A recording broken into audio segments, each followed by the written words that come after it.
Well, for the personal bank, it pays compound interest at 2% for each year.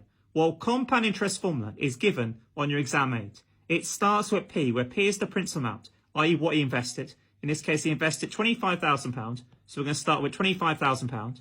Outside a bracket, we know the multiplication sign.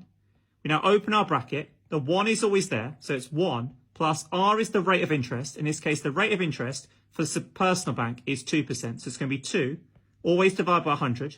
Close brackets raised to n, where n is the number of years. Well, he's investing for 3 years, so therefore n is the power of 3. Substituting into our calculator, that gives Anil's total investment at the end of the 3 years to be £26,530 and 20 pence.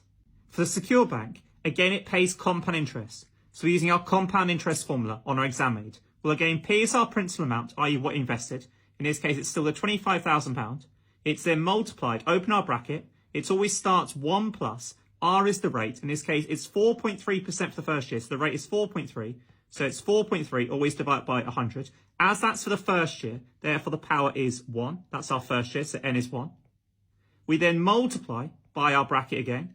In this case, it's always going to be the 1 plus, in this case, our new rate. In this case, it's 0.9% for each extra year. So 0.9, it's always over 100 for each extra year. Well, in total, he's investing for 3 years. As he's investing for 3 years, this is 1. Therefore, it has to be extra 2 years because our powers should always add up to the total number of years. And 1 add 2 gives us 3.